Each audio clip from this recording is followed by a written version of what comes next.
The sound of an orange cat pressing its body against a closed nursery door at 4 a.m. is unmistakable. A low, steady wait, a scratch, a pause. Then again. Sarah sat up before her brain finished waking. She had been a kindergarten teacher for 9 years. She knew the difference between a pet that wanted attention and a pet that needed something. This was the second. She crossed the hall barefoot. The hallway nightlight made everything look softer than it was. The orange cat was in front of Oliver's door, not pacing, not whining, just standing there, head low, weight forward, eyes fixed on the wood. "Move," she whispered. The animal did not move. She pushed past, opened the door, and looked in. Oliver was asleep on her back, cheeks flushed, small fist curled near the cheek. The room smelled the way a child's room smells at 4 a.m. Nothing wrong, nothing she could name. She turned back to the hallway. The orange cat was still standing there, watching her now instead of the door. She closed the door gently and went back to bed. By Tuesday, it had happened 3 more times.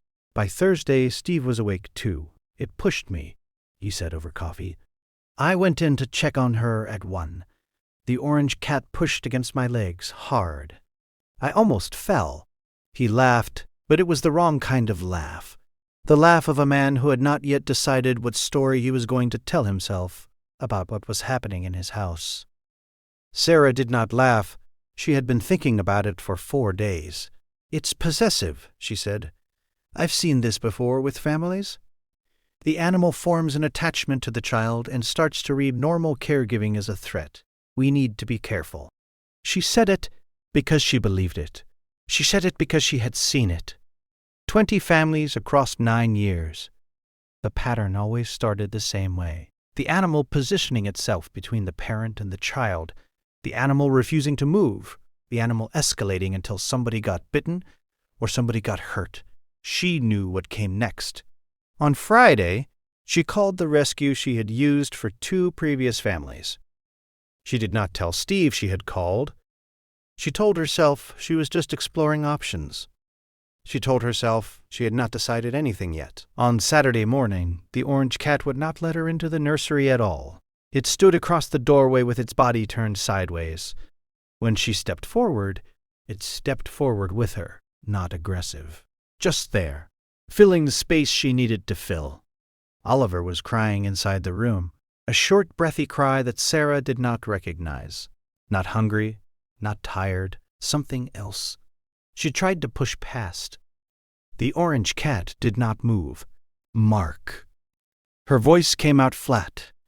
"Get this thing out of here, now." He did. He carried it down the hall and put it in the laundry room and shut the door. The animal did not fight him. It just looked back over its shoulder once, at the nursery, before the door closed. A color she had not been ready to see at home. Her chest was rising too slowly. The fingertips were dusky. What followed took 11 minutes that felt like 4 hours.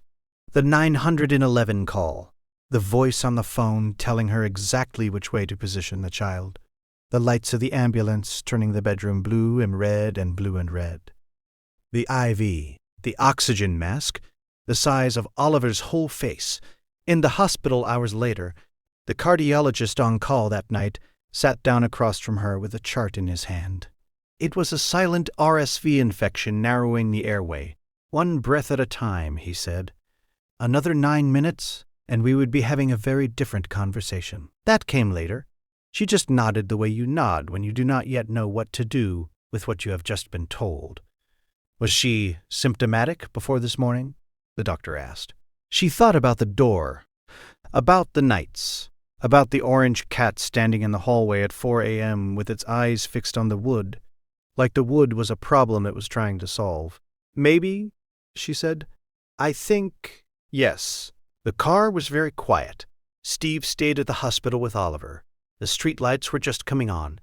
She opened the laundry room door, and the orange cat did not run out. It walked, slowly, the way an animal walks when it is not sure if it is still in trouble. She knelt down on the kitchen floor. She did not say sorry. She had not earned it yet. She put her hand on the back of its neck and let it lean its weight into her palm. The orange cat closed its eyes. That night, the door to the nursery stayed open. The orange cat took its position on the rug at the foot of the empty crib and did not move. Sarah sat in the chair across the room and watched it. Sometime around 2 a.m., she stopped trying to stay awake. When Oliver came home 3 days later, the orange cat did not perform relief. It walked over once, smelled the blanket, and went back to its rug. It had work to do. In the corner of the room, the small framed picture from the baby shower had fallen face down on the dresser. Sarah had not noticed it before. She left it where it was. She had stopped needing things to look like anything in particular. The phone vibrated on the counter at some point before dawn.